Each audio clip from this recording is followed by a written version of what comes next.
Hello, magandang araw.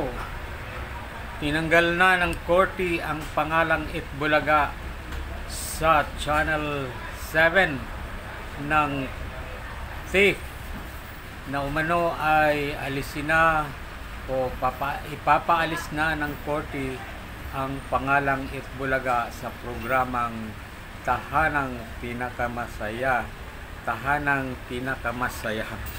Okay lang yan kung papatanggal na dahil sikat na rin naman yung Tahanang Pinakamasaya, ay wala ng problema yan, ha.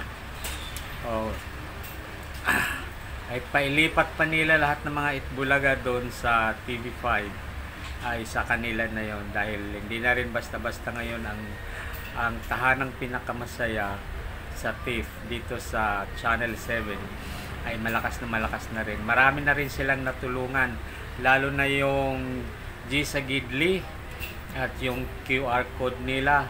Ang dami na talaga nilang natulungan, mga kaibigan. So, ibig sabihin, hindi na kailangan yung Itbulaga na yan sa kanila, sapagkat sila po ay kilala na sa buong Pilipinas at may pangalan na silang bago, Tahanang Pinakamasaya.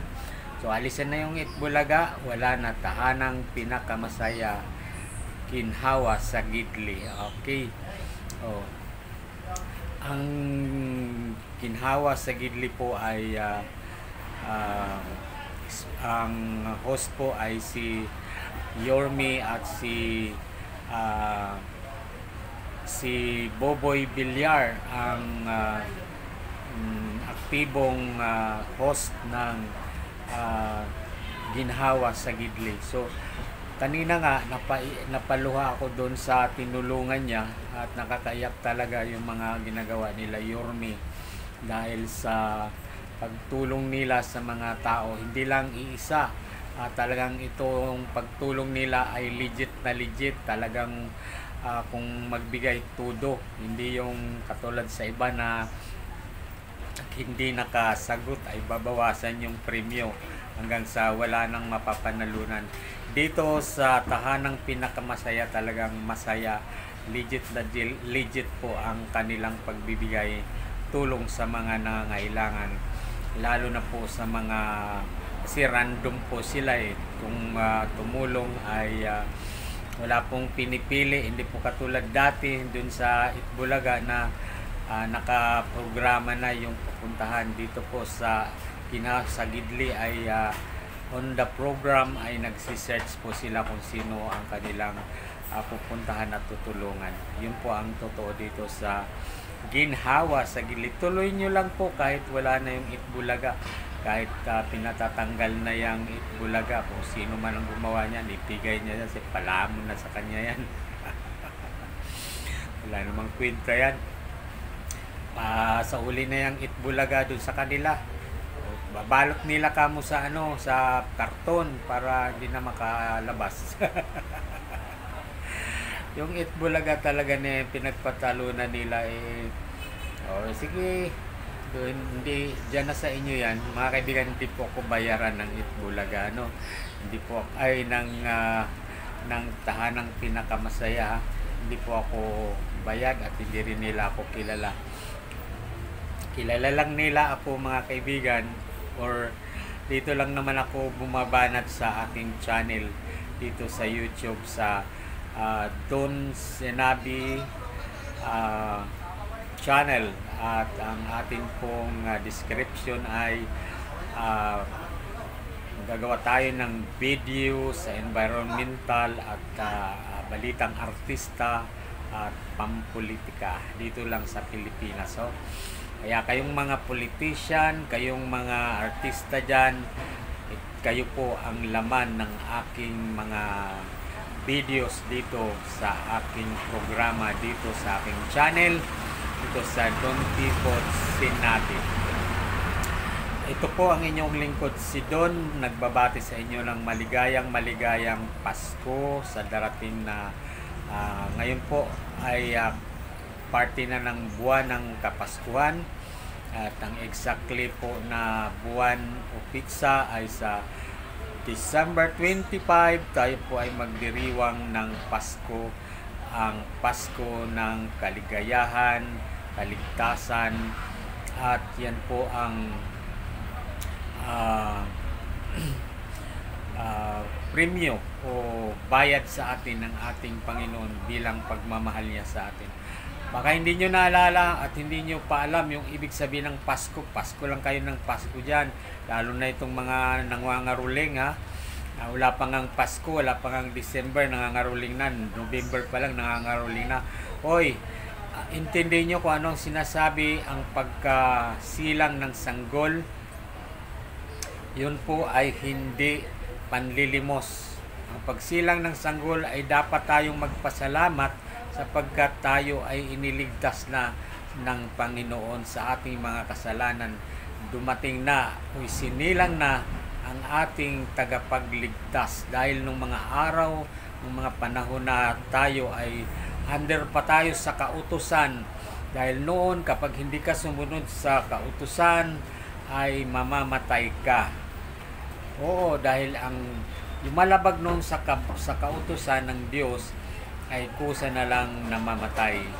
So, ginawa ng Diyos, pinadala ang kanyang anak dito sa lupa upang tayo ay iligtas.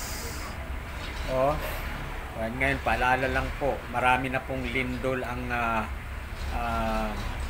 binabulabog na po tayo ng lindol. Ngayon lang po dito sa Laguna ay nagkaroon po ng pagyanid sa lupa. Hindi pa natin alam kung ilang intensity yun.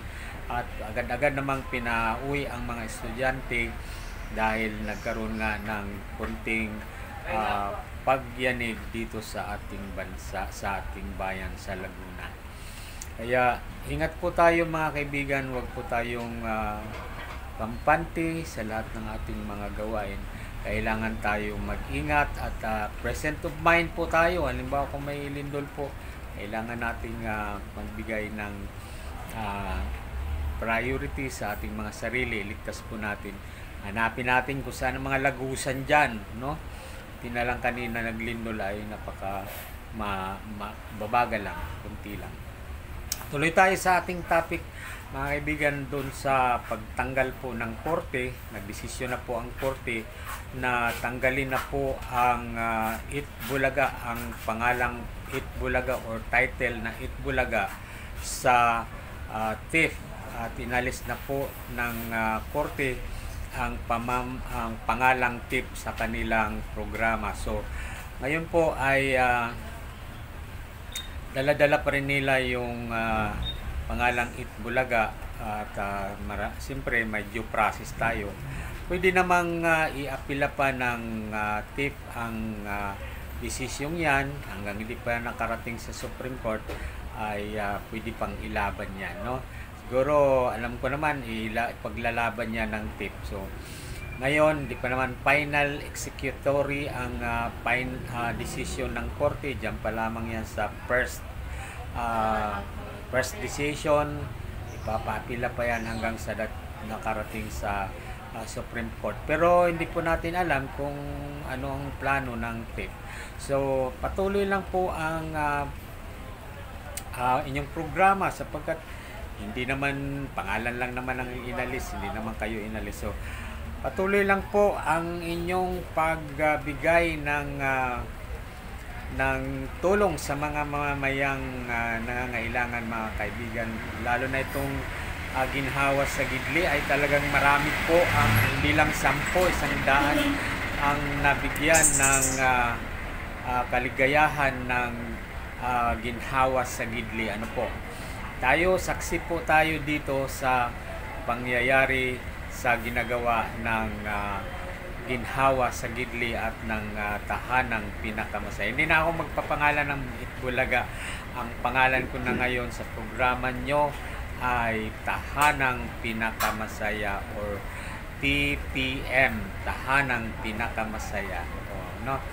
So, okay lang kahit natanggalin pa yan, hindi na po kayo magagalaw at hindi na po kayo matatats at hindi na po kayo mababawasan ng inyong mga fans at ang inyong mga supporters sapagkat ang dami na rin inyong mga advertisement.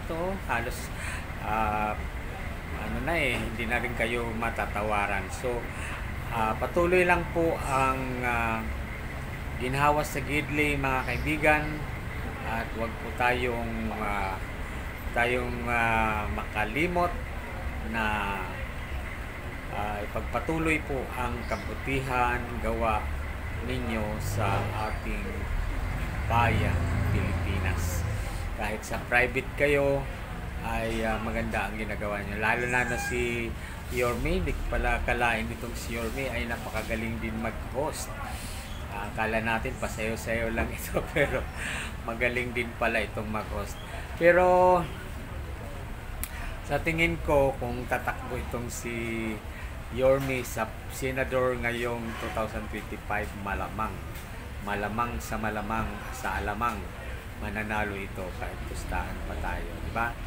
So, sana patuloy nyo ang inyong mga ginagawa dyan sa tahanang pinakamasaya, tahanang pinakamasaya sa ginhawa sa Gidli. Patuloy lang kayo at hayaan nyo yun sila. Kung tanggalin man nila yung Itbulaga, wala po tayong magagawa yan. At pero sa tingin ko po, mga kababayan, ay hindi po bibitawan ito ng tip, sapagkat siyempre may mga abogado yan, may mga decision yan, may mga plano yan kung talagang kaya pang ipaglaban na. So hanggang sa dulo, laban lang, tip. At hindi ako bayad ng tip, ako po ay taga-suporta lamang nila, na nanonood ako palagi sa kanilang programa sa Tahanang Pinakamasaya. Tahanang Pinakamasaya. So ang galing nila tingnan, di ba? Lalo pag nagtutulong sila sa mga yung sa ginhawa sa Gidli, napakasarap at napakagaan ang pakiramdam kapag naririnig mong tumutulong sila. Nakikita talaga ng ating mga mata na talagang binibigay niya. Wala po. Binibigay talaga nila yung pera kas na kas at walang bawas yun. Hindi katulad ng iba dyan, may papremyo, pero pag hindi naka-answer, nakasagot sa ilang mga tanong, magbawas hanggang sa wala nang magpapanalunan, sayang lang, di ba? So, ang pinatutungkulan natin yan ay ang sa kabila. Pero, dito na tayo sa mga bata, dito na tayo sa mga bago, at wag na tayo dyan sa mga luma. Sorry kung ano kayo, sabi ko lang ang aking loob, dahil ito po ay karapatan ko rin, no? Di ba? So, isa pang magandang balita din naman na tumataas na rin ang kanilang ratings ng Tahanang Pinakamasaya, at hindi po natin matatawaran na marami na rin silang mga tagapanood at mga tagahanga, taga-suporta ang Itbulaga. Sabi pa ni Christopher Menon ay hindi raw magtatagal ang Tahanang Pinakamasaya, ang programa nila programa nila ni Yorme at ni Paulo Contes. Nagkakamali ka, matandang chismosa ikaw, Christopher Menet, kung ano lang sinasabi mo. Tahanang Pinakamasaya kami, ha? Itong si Christopher Menet kasi masyadong madada at makabil ang bunganga, no? Ano man sinasabi, masyado kang ikaw ang reyna ng mga chismosa dito sa Pilipinas. So, Christopher Menet, chismosa ng bayan. Wala tayong magagawa, yan ang trabaho niya, di ba? Trabaho din natin dito na mag-comment, magsalita, dahil tayo ay malaya, libre po tayong magsalita. Huwag lamang po nating abusuhin ang ating mga sarili sa sobrang paggamit ng kalayaan, sapagkat ang kalayaan absolutely may limit po talaga. So mga kaibigan, maraming salamat sa inyong pag-suporta, paki-subscribe like, and support naman niyo po ang aking channel. Ito po si Don Pipot Sinabi. I-support po ninyo ang ating channel dito sa YouTube. Paki-subscribe po ninyo.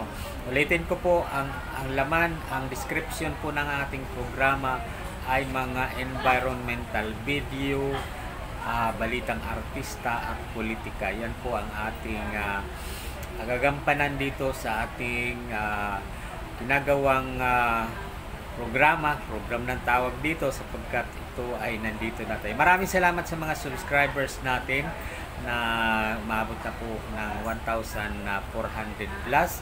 Dagdagan pa naman ninyo, please. Subscribe pa po at di pa tayo sumasahod. Kukunti pa sana. Magkaroon ako ng video na viral. So, mag-viral sana kahit 1 million lang. Hiling ko lang sa inyo. Sana pasa-pasa po ninyo. Maraming salamat po sa inyo.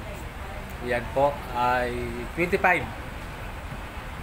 Tuloy-tuloy po ang inyong pagsuporta sa akin dito sa YouTube channel ko, sa Don Pipot Sinabi or Don Pipot Sinab. Ang atin pong description ay mga videos ng pangyayari sa ating environmental. Kung mayroon mga pangyayari sa ating mga environment, kasama po yan dito sa ating pagtatalakayan.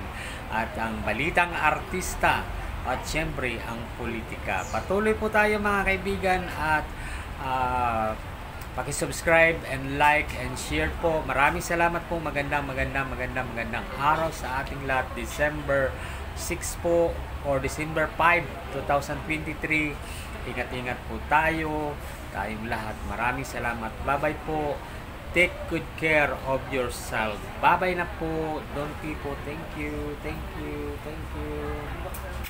Mama, ang kalinaw, maanak ka nato, o ang grasya sa Diyos, kanunay mag-aubad ka nato. Amen!